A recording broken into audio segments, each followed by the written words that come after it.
드렸습니다. 아멘. 먼저 제가 그림 하나를 좀 보여드릴게요. 이게 누구 같아요? 예, 우리가 상상하는 예수님의 얼굴. 신학자들은 예수님의 얼굴은 이렇게 생기지 않았을 것이다 라고 얘기를 해요. 왜냐하면 목수였기 때문에 키가 컸을 것이고, 그리고 손이 우락부락했을 것이고, 남자다웠을 것이다, 이렇게 아름다운 모습은 아니었을 것이다 라고 신학자들은 얘기를 해요. 그러나 일반적으로 우리가 예수님의 얼굴을 이렇게 생각해 보시죠. 다시 한번 띄워주시겠어요? 예, 요거 그림이 물감으로 그린 게 아니에요. 제가 위에 써놨죠? 모자이크라고 써놨어요. 모자이크가 뭡니까? 돌, 금속 막 이런 것들 있잖아요. 색깔 있는 것으로 이렇게 조각 모형하는 것처럼 짜 맞추는 거잖아요.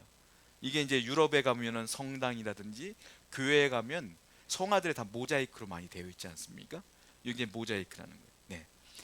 여러분, 이 모자이크가 뭐냐면, 여러분이 만약에 모자이크 작가라고 생각해 보자고요.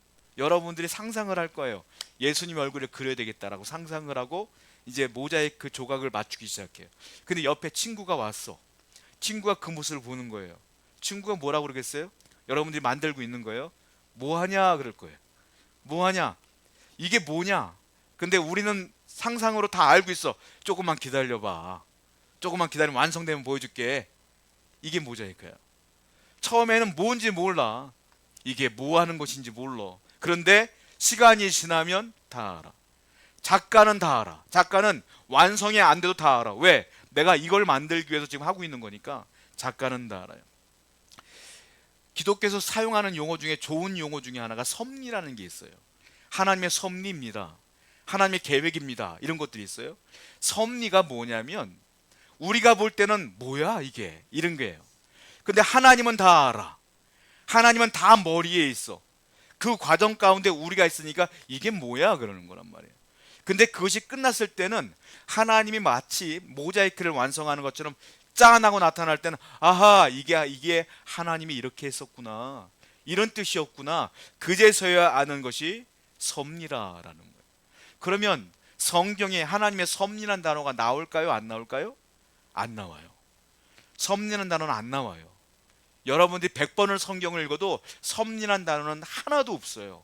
근데 우리가 섭리라는 단어를 많이 쓰잖아요. 왜 그러냐면 이건 신학 용어예요.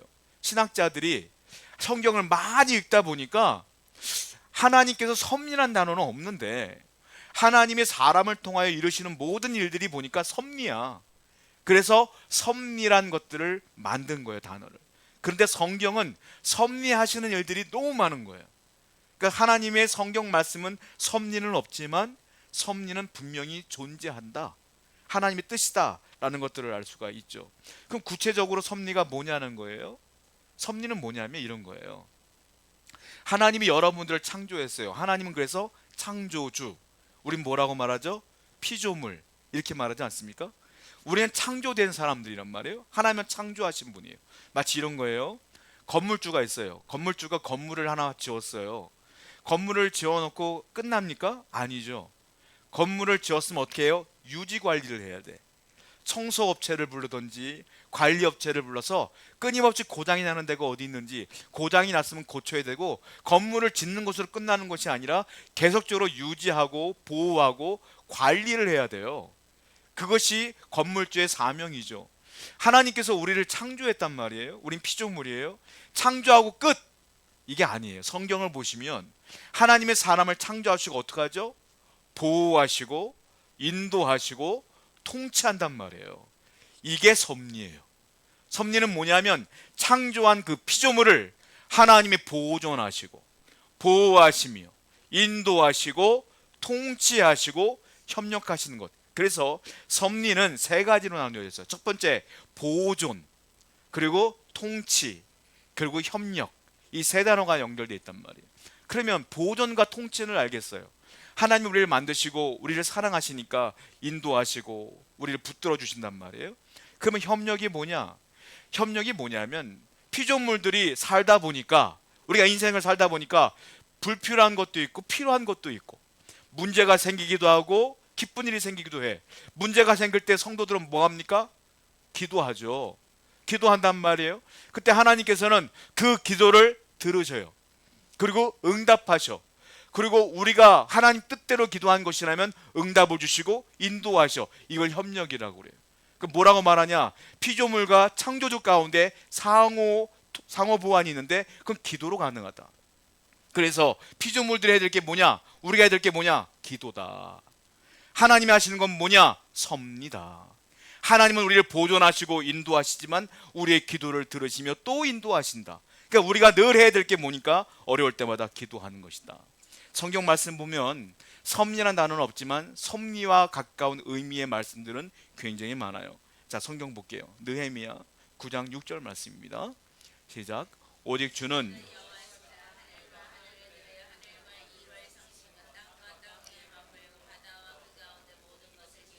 다 보존하시오니 모든 것을 하나님이 뭐 했어요? 지으시고 또 뭐예요? 보존하신다. 이게 섭리라는 거예요. 지으시고 보존하시는 게 섭니다. 또 볼게요. 시편 103편 19절입니다.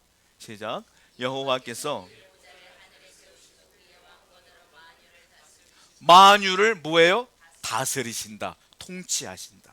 이게 섭리라. 하나님은 여러분들을 다스리시고 통치하시고 보존하신다. 또 봐요. 사무엘상 2장 6절부터 7절은 하나님의 섭리를 노골적으로 표현한 성경 구절이에요. 한번 읽어봅시다.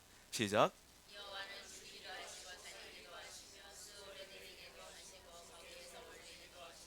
여호와는 가난하게도 하시고 부하게도 하시며 죽는 것도 사는 것도 가난한 것도 부한 것도 다 누구에게 있다? 하나님께 있다. 하나님의 손에 있다. 하나님의 섭니다. 그러니까 성도는 뭐 해야 돼요? 다 하나님의 손에 있으니까 뭐 해야 돼요? 기도하는 거예요. 하나님 이게 필요합니다. 이게 반드시 역사해야 됩니다. 기도하는 거예요. 그 응답은 하나님께 있지만 우리는 기도에 손해보는 건 아니야. 여러분 기도 안 하는 게 손해보는 거예요. 기도해서 응답 주시면 얼마나 수지 맞는 거예요. 그러니까 어떤 일이 있어도 작은 일이든 큰 일이든 하나님께 기도함으로 하나님과 상호작용을 계속 이루어 나갈 때에 하나님의 섭리가 있을 줄로 믿습니다. 그러면 하나님께서 이 피조물들에게 이 섭리하시는 목적이 뭘까요? 왜 우리를 이렇게 보존하시고 통치하실까요? 목적이 있어야 될 거 아니에요? 자, 목적이 다 나와 있죠. 예레미야 29장 11절 말씀. 시작. 여호와의 말씀이니라.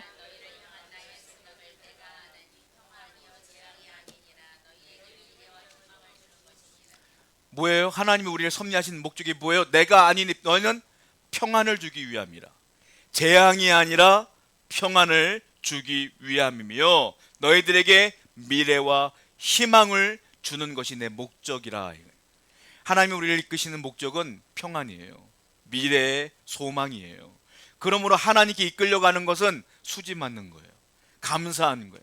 그러니까 항상 하나님이 나를 이끌어 주시기를 원하는 것이 성도의 마음이어야 된다라는 거예요. 이 섭리의 목적을 바울은 더 정확하게 얘기하고 있어요. 로마서 8장 28절 말씀 봅니다. 시작. 우리가 알거니와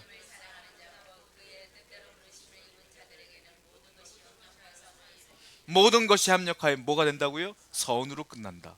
이 모든 것은 인생을 살다 보면 좋은 일, 나쁜 일, 슬픈 일, 괴로운 일, 행복한 일 다 포함된 일이에요. 모든 것이 인생을 살다 보면 다 왔다 갔다 하는데 결국에는 뭘로 끝나요? 선으로 끝나.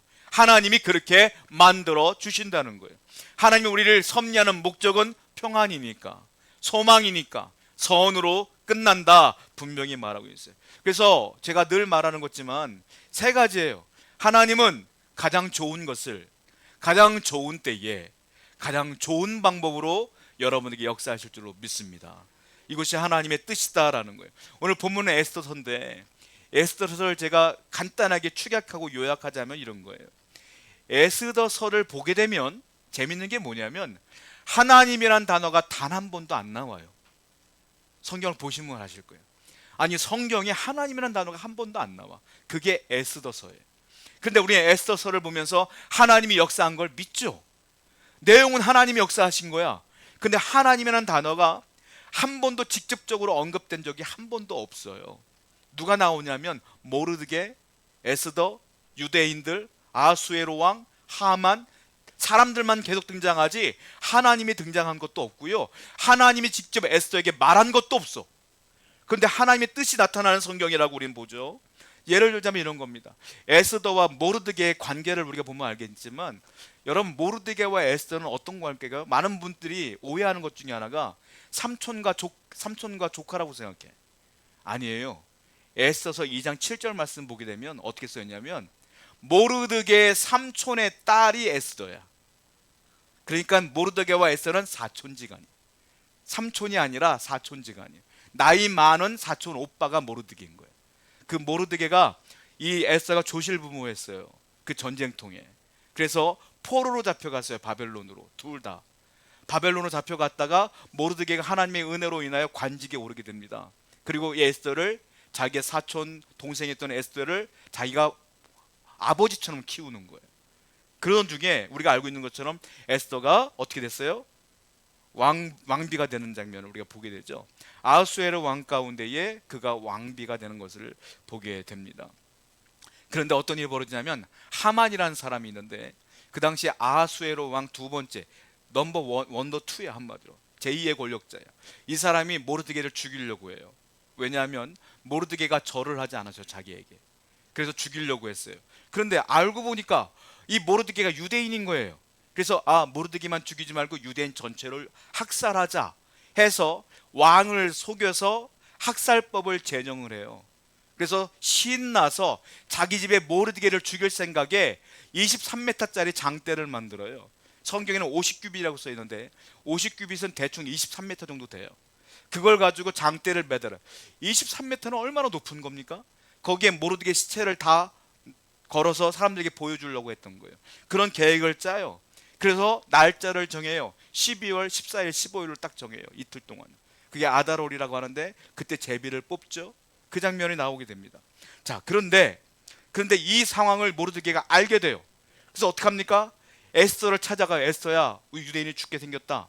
에스더가 몰랐어요, 그 당시께는. 아유, 오빠, 내가 어떻게 왕에게 나갈 수가 있어? 왕이 나를 안 부른 지가 30일이 넘었어.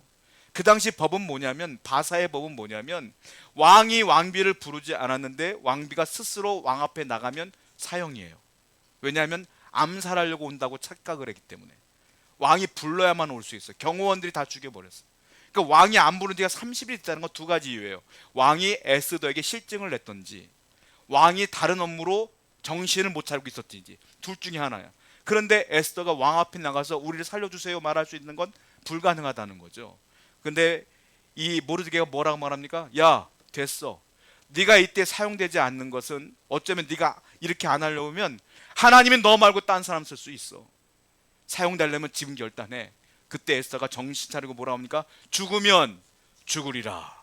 이 유명한 말을 남기고 왕 앞에 나가는 것들을 보게 되죠. 근데 왕이요, 놀랍게도 죽이지 않아요. 반갑게 맞이하고 안아줘요. 그리고 에스더의 말을 들어주는데, 에스더가 얼마나 지혜로운가 하면 바로 이 얘기를 하지 않습니다. 하루를 더 지내요. 그런데 그 지나간 밤에 하나님이 섭리하시는 장면이 나와요. 성경을 볼게요. 에스더 6장 1절부터 2절입니다. 시작. 그날 밤에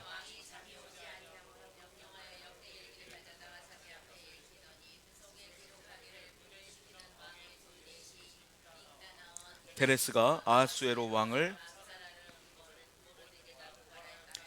왕이 심심한 거예요, 밤이. 그러니까 심심하니까 그때 신하한테 물어봐요. 야, 우리 왕 그 역사서 없냐? 일기 좀 갖고 와봐라. 그랬더니 뜬금없이 그렇게 얘기한 거예요. 그 신하가 갖다 줬어요. 왕이 읽기 시작해요. 자기 왕 때 어떤 일이 있었는가 보는데 이걸 읽은 거예요. 저기 보니까 내시 중에 빅다나와 데레스란 두 사람이 이 아하수에로 왕을 암살하려고 했던 적이 있었던 거예요. 근데 이것이 이 계획을 왕에게 알려준 사람이 있어요. 그 사람이 누구예요? 모르드게였던 거예요. 그런데 모르드게를 까맣게 잊고 있었던 거예요, 이 왕은. 그리고 모르드게에 상을 준 적이 없어요, 한 번도. 그때 갑자기 생각난 거야. 이거 역대 궁중일기를 읽다가 신하에게 물어봐요. 야, 내가 모르드게에 상을 줬냐? 안 줬습니다. 내가 왜 그랬을까? 그때 갑자기 생각난 거예요. 여러분, 모르드게 얼마나 서운했겠어요. 그때 왕이 암살을 모면했는데 상을 안 받았어. 얼마나 서운했겠어요. 하나님이 요때 주려고 그런 거예요. 요때. 이게 섭리예요. 여러분들이 인생을 사는데, 아니, 내가 원하는 타이밍에 이게 이루어졌는데 안 이루어질 때가 있단 말이에요. 서운해하지 말아요. 더 좋은 때에 주실 거예요. 더 좋은 곳으로 주실 거예요. 하나님은 잊은 게 아니란 말이에요. 이게 섭리라는 겁니다. 이때 기가 막힌 타이밍에 왕이 이 궁중일기를 읽었고 포상하려고 하는데 어떻게 포상할까 고민하다가 신하를 물어봐요. 야, 밖에 누가 있냐? 물었더니 하만이 있었어요. 하만이 왜 왔냐면 자기 계획을 딱 짜고 왕한테 허락받으려고, 모르드게 죽이려고 허락받으러 온 상태야. 근데 하만에게 물어봐요. 하만이 들어와 봐라. 들어왔어요. 야, 내가 존귀한 사람이 있는데 어떻게 상을 줄까? 하만이 생각해요. 이 나라에 왕 다음에 존귀한 사람은 나뿐이 없는데 나한테 상 줄라나 보다 해서 가장 좋은 방법을 얘기하죠. 뭐라고 말합니까? 6장 11절 말씀 보세요. 시작.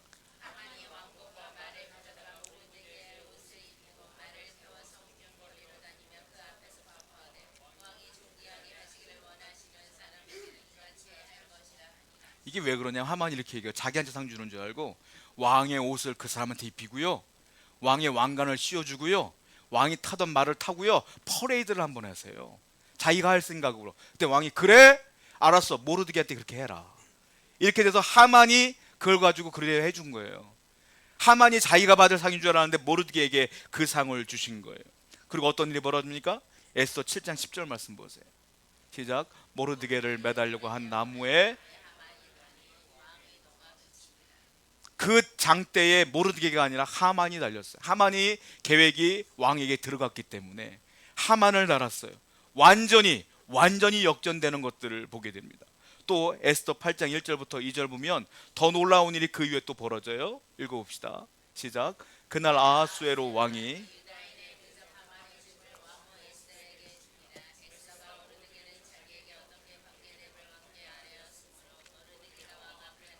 왕이 하만에게서 거둔 반지를 빼어 모르드게에게 준지라. 에스더가 모르드게에게 하만의 재산을 에스더한테 줬어요. 그리고 하만의 관직이었던 총리직을 이 모르드게에게 줬어요. 모르드게가 이인자가 된 거예요. 그리고 하만의 모든 재산은 그 땅의 가장 부자였던 하만의 재산은 에스더에게 간 거예요. 그러니까 이 두 사촌지간의 두 사람이 유대인이었지만 이 나라의 이인자가 된 것들을 보게 됩니다. 클라이막스죠. 에스더 8장 15절 16절을 보면 또 놀라운 일이 벌어지죠. 시작. 모르드게가 푸르고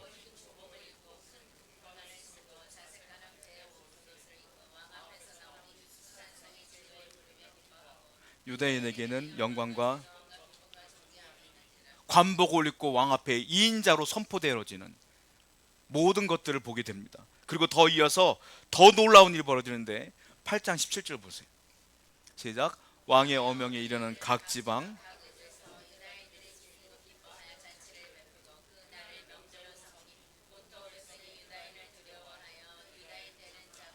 맨 마지막이 중요한데 본토 백성 바사 제국의 사람들이 유다인들을 두려워해요.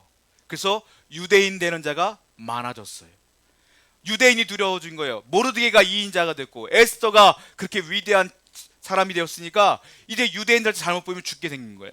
그래서 나 유대인 할래 했던 사람이 많아요. 유대인 하고 싶어 되는 거 아니에요. 유대인은 어떻게 되느냐? 할례를 받아야 돼요. 그래야 유대인이 되는 거예요. 이게 무슨 말이냐면 유대인이 있다는 것은 신앙을 가졌다 이 말이에요.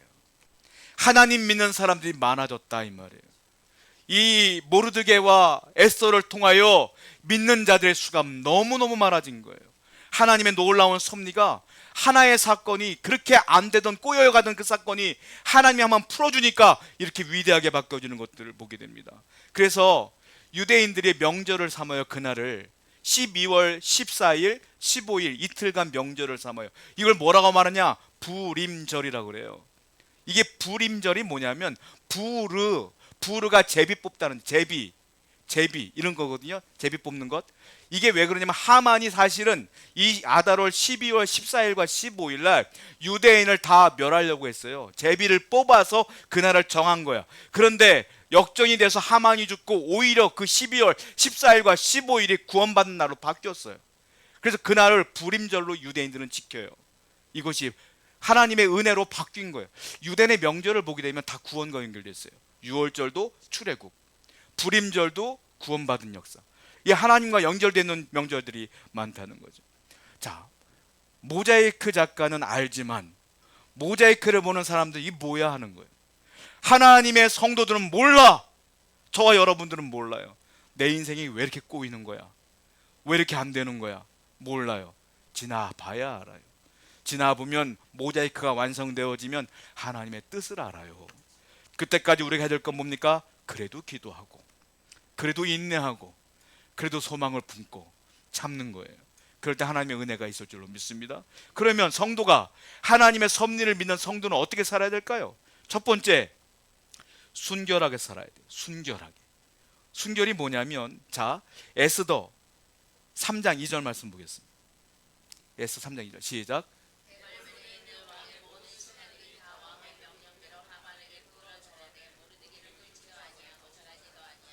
하만이 지나가면 2인자이기 때문에 모든 관직들은 다 엎드려 절했어요. 하만 앞에. 그런데 모르드게는 절을 안 하는 거예요. 그래서 서 있는 거야. 여러분들 이렇게 쭈뼛쭈뼛하고 이렇게 어설프게 있으면 모를 수 있지만, 모르드게는 다 엎드렸는데 혼자 딱 서 있는 거야. 이거 티가 안 날 수 있습니까? 하만 입장에서 보면 기가 막힌 거예요. 다 나한테 절하는데 이놈은 서 있는 거야. 그래서 죽이려고 했던 거예요. 이게 왜 중요하냐면, 모르드게가 건방지기 때문에 서 있는 게 아니에요. 그 당시 유대인들의 신앙은 절한다는 건 누구한테만 하냐? 하나님께만 하는 거예요. 근데 모르드게는 사람이잖아요. 하만은 사람이잖아요. 사람한테 절할 수가 없는 거야. 나는 신앙인인데 어떻게 그 사람에게 절할 수 있어요? 내 신앙은 하나님께 있는데, 그러니까 죽더라도 삼는 거야. 그러나 하지 않는 거예요. 이게 신앙의 순결성이에요. 하나님의 섭리를 믿는 분들은 어떤 일이 있어도 하나님을 떠나서는 안 되고 하나님만을 섬겨야 된다. 그리할 때 하나님의 섭리가 그 인생 가운데 역사하지 않겠느냐라는 거예요.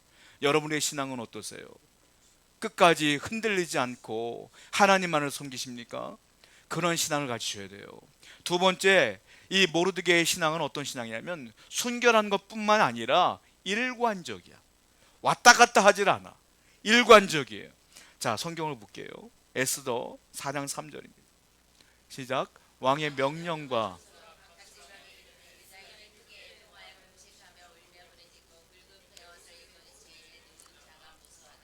하만이 왕을 속여서 조서를 내리게 했어요. 유대인들을 죽이는 학살법을 냈단 말입니다. 그 조서가 떨어지니까 유대인들은 다 학살되게 생긴 거야. 다 어떻게 금식하며 길거리에서 울며 난리가 났어요. 이쯤 되면 모르드게도 흔들릴 만해. 내가 절 한 번만 하면 유대인들 살 수가 있는데, 내가 절하지 않아서 유대인들 다 죽게 생겼구나. 사람들도 말했을 거예요. 유대인들 지인들이, 모르드게야 한 번만 절해라. 한 번만 하만, 그 하만에게 잘못하고 용서를 구해라. 그러면 너뿐만이 다 살지 않겠느냐. 그런데요, 모르드게는 꿈쩍도 안 해요. 하나님만 섬기겠던 그 마음이 전혀 흔들리지 않아요. 일관적이야. 타협이라는 게 없어요. 신앙에서는. 여러분, 우리는 어때요? 조금만 어려워도, 조금 힘들어도 이리 갔다 저리 갔다, 이거 한번 해보고 저거 한번 해보고, 아무 일 없을 때 하나님 사랑하는 척 하다가 일이 생기면 세상과 짝짝꿍했다가, 그러진 않나요? 그래서는 안 된다는 거예요. 하나님이 역사하는 그 사람의 인생은 일관적이어야 돼. 오직 하나님만 바라봐야 된다. 에스더 5장 9절 볼까요? 모르드게는 이런 모습이에요. 시작. 그날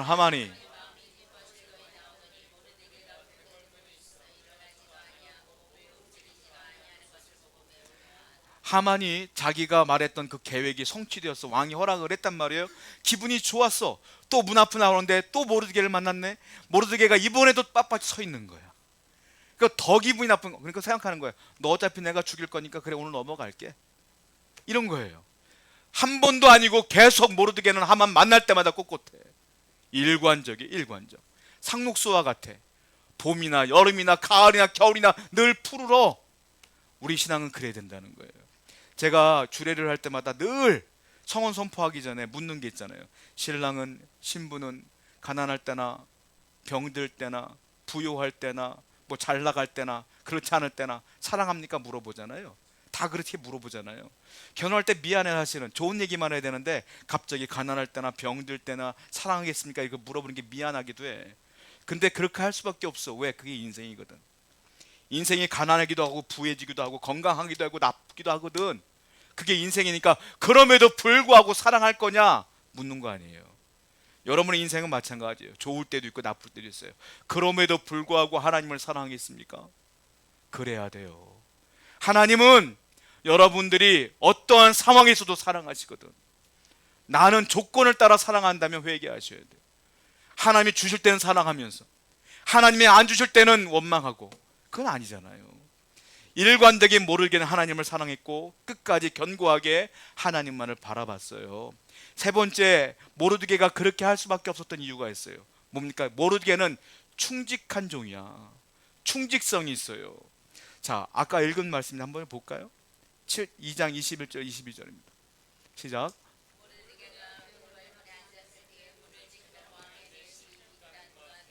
두 사람이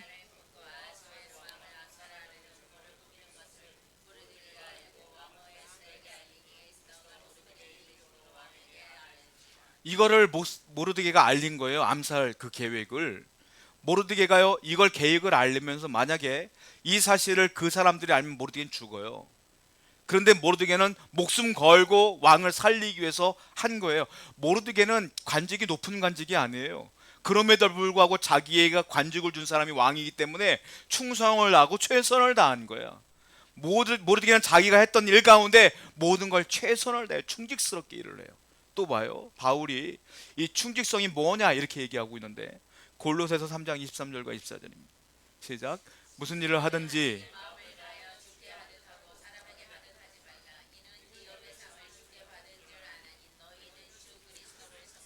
여러분들 인생에 살 때 항상 죽게 하듯 하라.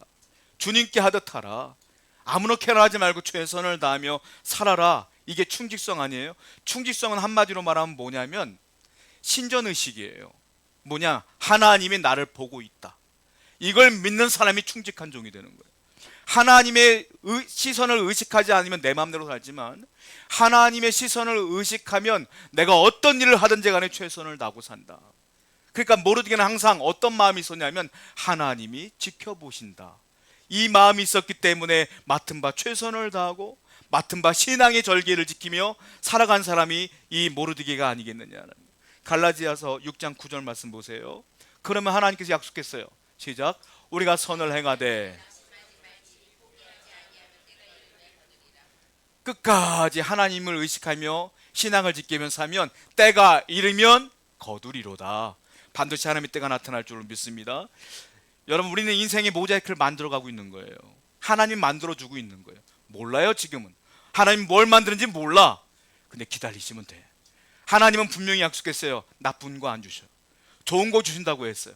기다리세요. 소망을 품고 기다리시다 보면 내 인생이 하나님의 은혜 가운데 활짝 열리게 될 줄로 믿습니다. 시편 이사야 43장 19절 보세요. 시작. 보라, 내가 새 일을 행하리니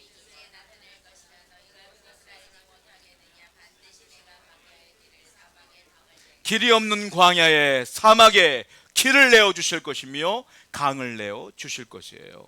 우리가 애창하는 찬양이 하나 있는데 원제는 God will make a way라는 찬양이에요.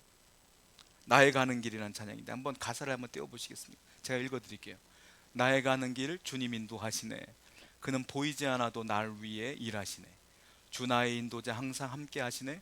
사랑과 힘 베푸시며 인도하시네. 광야의 길을 만드시고 날 인도해 사막에 강 만드시는 것을 보라. 하늘과 땅 변해도 주의 말씀 영원히 내 삶 속에 새 일을 행하리. 할렐루야.